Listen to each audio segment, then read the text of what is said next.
Si Kashimo, isa sa mga malalakas sa calling game ng Jujutsu Kaisen. Grabe yung energy, parang kuryente. Ano yung secret weapon niya? Yung Genju Kuhasaku.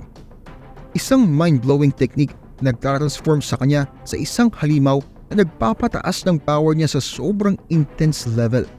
Ang kakayahan niyang ito na mapanganib at nakakamangha ay nagdidikta sa mga twists at turns habang tinatahak ni Kashimo ang kanyang unique na landas sa gitna ng labanan. Pero bago pa natin ituloy diskusyon, make sure na i-hit mo yung like button at isubscribe ang channel ko kung hindi mo pa nagagawa.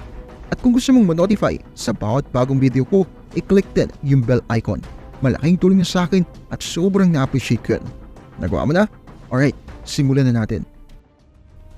Sa mundo ng Jujutsu Kaisen, kung saan ang cursed energy ang sukatan ng galing ng mga karakter, ay talagang namumukod tangi itong si Hajime Kashimo dahil sa kanyang pambihirang reserved energy. Hindi lang basta marami ang cursed energy niya, ito'y literally at figuratively na nakakakuryente. Ang enerhiyang ito ang pundasyon ng kanyang estilo sa pakikipaglaban at dito rin nag-originate yung kanyang unique curse technique, ang Genju Kuhasaku. Yung cursed energy ni Kashimo ay may katangit-tanging electrical field na nagpapalakas sa kanya bilang kalaban kahit hindi pa niya ginagamit ang kanyang cursed technique. Yung electrical aspect na ito ay hindi lang pangporma, totoong patunay ito ng kanyang raw power. Isipin mo na parang may bagyo sa loob ng isang tao, anytime pwedeng sumabog. Ganyan si Kashimo kapag nasa gitna na siya ng labanan. Ang presensya niya sa battlefield ay parang live wire, hindi mo mahuhulaan at delikado, kayang baguhin ang takbo ng laban sa isang iglap ng kanyang enerhiya. Grabe talaga yung dami ng cursed energy ni Kashimo, nakakabilib. Sa isang universe kung saan ang lakas ng cursed energy ay iba-iba sa bawat sorcerer, si Kashimo ay nasa top level, nakikipagsabayan sa ilan sa pinakamalalakas na karakter sa series. Yung kakayahan niyang kontrolin at gamitin ang ganung kalawak na dami ng enerhiya ay patunay sa kanyang galing at karanasan bilang isang sorcerer. Hindi lang ito tungkol sa pagkakaroon ng kapangyarihan, tungkol nito sa paggamit ng epektibo. Bukod pa rito, yung electric type energy niya ay nagdadagdag ng strategic layers sa kanyang paraan ng pakikipaglaban. Nagbibigay ito sa kanya ng kakayahang gumawa ng mabilis at matinding mga atake na kayang magpa-overwhelm sa mga kalaban bago pa sila makapag-react. Ang katangian na ito ay sobrang epektibo lalo na sa mga mabilisang labanan ng calling game kung saan ang bilis at element of surprise ang madalas na nagdedetermina kung sino ang magwawagi. Yung nangyari pagkatapos ng malakasang laban ni Satoru Gojo at Sukuna sa Jujutsu Kaisen ay nag-set up ng bagong chapter ng salpukan. Titil mo ba si Hajime Kashimo bilang key player sa lalong umiinit na kwento. Ang bakbakan kasi ni Gojo yung sobrang lakas na Jujutsu sorcerer at ni Sukuna ang King of Curses ay hindi lang basta pasiklaban ng lakas pero game changer din sa buong series na nag-reshape sa direksyon ng kwento. Pagkatapos ng labanan ito, ang balanse ng kapangyarihan sa mundo ng Jujutsu ay biglang nagbago. Si Gojo ay kilala sa kanyang legendary status at sa pagiging undefeated. Yung sagupaan niya kay Sukuna ay hindi lang basta labanan, parang malakas na lindol na nagdulot ng epekto sa mga sorcerer at cursed spirit. Yung nangyari sa laban na napapalibutan ng chaos ng aftermath ay lumikha ng isang vacuum, isang space kung saan pwedeng mag-merge ang mga bagong puwersa at magkaroon ng lamat ang mga dating mga kakampi. Dito na pumapasok si Hajime Kashimo, isang bagong karakter ng entry, timing sa mga nagbabagang sitwasyon. Lumitaw si Kashimo sa eksena pagkatapos ng Gojo Sukuna battle. Agad niyang ipinakita na hindi siya basta-bastang kalaban. Hindi lang basta-basta ang pagpasok niya sa kwento. Strategic yung pagpasok niya. Pinag-isipang mabuti ng author. Sa nabagong sitwasyon, naging kritikal ang role ni Kashimo.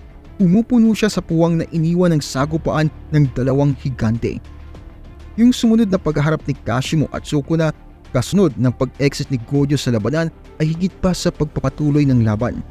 Ito'y isang bagong yugto sa kanilang kwento.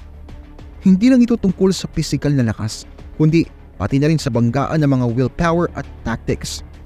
Si Kashimo na may natatanging kakayahan at nakakakuryenteng cursed energy ay isang malaking hamon kay Sukuna. Nagpapahiwatig ng mas maraming complexity at twist sa calling game. Sa Jujutsu Kaisen, Yung parte pagkatapos ng labanan ni Gojo at Sukuna ay sobrang crucial kasi dito lumalabas yung mga bagong dynamics at mga karakter tulad ni Kashimo na naging sentro ng pansin.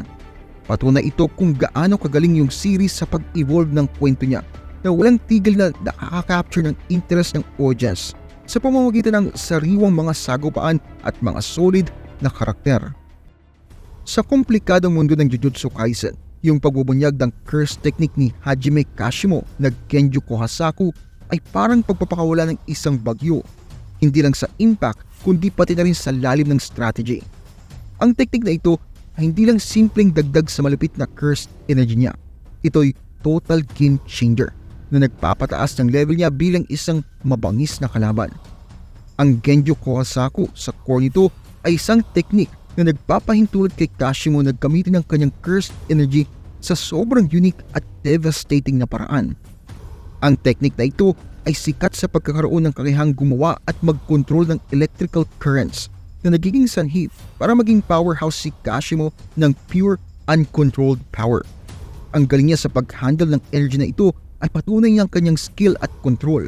Kaya naman ginagawa siyang nakakatakot na kalaban. Parang yung fierceness ng isang thunderstorm. May mga kidlat na tumatama ng random pero may purpose. Yun ang essence ng Genju Kohasaku. Ang talagang kapanapanabik sa Genju Kohasaku ay yung strategic way ng paggamit ito sa labanan. Hindi lang pang-display ng lakas ang paggamit ni Kashimo dito, kundi bilang tactical advantage. Nakakagawa siya ng mga swift at matitinding electrical strikes na kayang i-disable ang mga kalaban bago pa nila mag-gets kung ano yung tumama sa kanila. Yung power niya na i-control ang laban sa pamamagitan ng bilis at lakas ay sobrang laking bagay sa mga teknik ni Kashimo. Bukod pa dito, yung mga risk na kasama ng Genju Kohasaku ay naglalagay ng extra complexity sa pagkatao ni Kashimo. Yung paggamit ng ganong kalakas na kapangyarihan ay may dala talagang panganib, hindi lang sa kanya pero pati na rin sa ibang tao. Sumasalamin ito sa broader themes ng Jujutsu Kaisen kung saan madalas ang kapangyarihan ay parang double-edged sword, nagbibigay ng galing pero may potential na kapalit. Topic outro. Parang kidlat na biglang lumitaw, yan si Hajime Kashimo sa Jujutsu Kaisen. Ang kanyang electrifying power at nakatagong past ay nagpapakita ng mundo na sobrang lalim. Gamit ang kanyang kakaibang fighting style, sinusubukan niya ang limits ng cursed energy, nagdagdag ng risk at excitement sa story. Kahit tapos ng big clash ni Gojo at Sukuna, pinakita ni Kashimo na ang series na ito ay laging puno ng surprises na nagpapakapit sa atin sa bawat twist at bawat domain expansion. At kung nagustuhan mong ginagawa ko dito, huwag kalimutan mag-like at mag-subscribe. Maraming salamat sa panonood at kita-kits tayo sa next video.